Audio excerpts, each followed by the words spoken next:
Good day LPUCITHM, and welcome back to our risk management system as applied to safety, security, and sanitation digital media.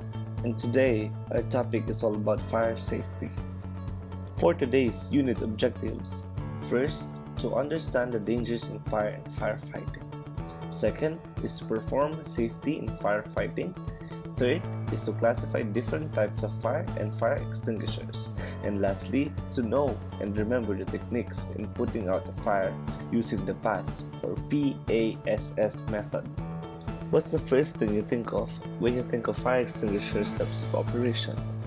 Take a moment and give it some thought. Was your first step something like determine if I should use a fire extinguisher or get the safety instead? If not, you overlook a very important decision point. If you're involved in a fire, there may be times when it's best for you to get to safety instead of trying to fight the fire. In fact, there are times when fighting the fire may increase the danger to yourself and to others in the area. Here's a list of things to consider before you try to fight the fire. Only stay and fight the fire if you can say yes to every item on the list. Is the fire small enough and contained enough that you can put it out safely? Is the fire extinguisher available and within easy reach? Is the fire extinguisher of the proper type to put out the kind of fire you want to extinguish? Is the extinguisher fully charged and large enough to put out the fire? Have you been trained to properly use a fire extinguisher? Can you be certain that you won't be putting yourself or others at risk if you use the fire extinguisher to fight the fire? When thinking about how to use a fire extinguisher, it's easy to overlook the first issue, but it may be the most important of all. Don't put yourself or others at risk by attempting to follow the fire extinguisher step on the following video if it's not a fire you can put out safely. In the rest of this video, I'll present fire extinguisher steps to follow based on the assumption that you've already determined it is safe and appropriate for you to fight the fire, and that a fire alarm has been triggered. Step 1. Know what kind of fire it is. Fire classification. Fire means simple, but in reality, there are different types of fire, and it's important to know what type of fire you're trying to put out so that you can be sure to use the right type of fire extinguisher. Fire experts have named the different types of fire using a 5-letter naming system. The type of fire depends on what the fire is burning. The picture here explains these different types of fire. Note that these fire types are also known as fire classes.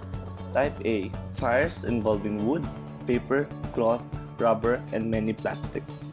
Type B. Fires involving flammable liquids and gases including gasoline, solvents, propane, and paints. Type C. Fires involving energized electrical equipment including fuse boxes, wiring, control panels, computers, copiers, machines, and appliances. In short, anything plugged into electricity. Type D. A fire involving metals, including combustible powders, shavings, or flakes of metal such as magnesium, titanium, potassium, and sodium. And Type K, which fires involves cooking oils and fats often used in commercial kitchens. Remember that knowing what's burning and therefore knowing the type of fire is important so you'll know the right type of fire extinguisher to use. Step 2. Get the right type of fire extinguisher. Once you know the type of fire, check to see if you have the right kind of fire extinguisher to put out that fire. The easiest way is to look at the label on the fire extinguisher. It will tell you what type of fire the fire extinguisher can safely put out. Some extinguisher can only put out one type of fire. On the other hand, some fire extinguishers can put out several different types of fire. The best way to know what type of fire extinguisher you have is to look at the label, as shown in this picture. Step number 3. The PASS method for using fire extinguisher. Once you know the type of fire and have selected an appropriate fire extinguisher, you want to use the extinguisher to pull out the fire. There's a simple 4-step method you can follow to use a fire extinguisher properly. The fire extinguisher steps method known as PASS.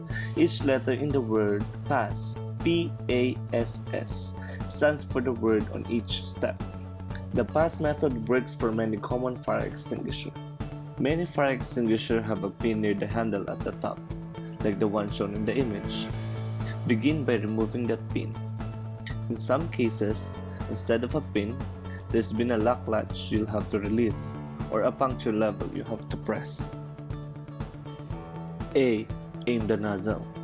Aim the nozzle, horn, or hose of the fire extinguisher at the base of the fire.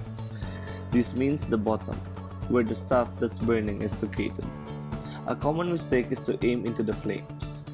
Again, this won't put out the fire. Squeeze the handle.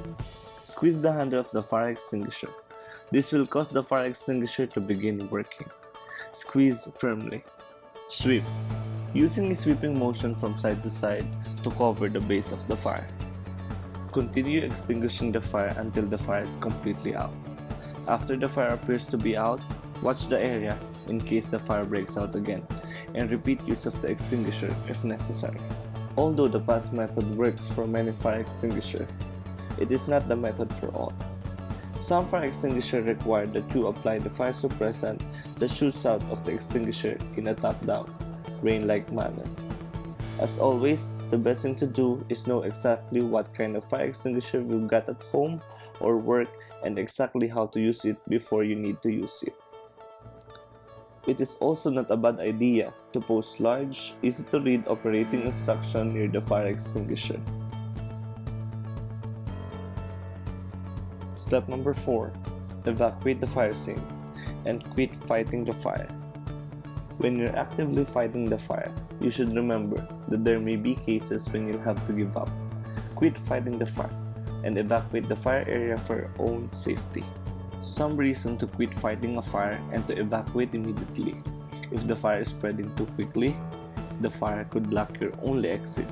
The fire is too large, and the fire is so hot, and you can't get close enough to fight it effectively. You have to get down on your knees or crawl because you can see well, otherwise because of high temperatures or because of smoke. Once you've left the fire area, make sure a fire alarm has been triggered and firefighting professionals are on the way.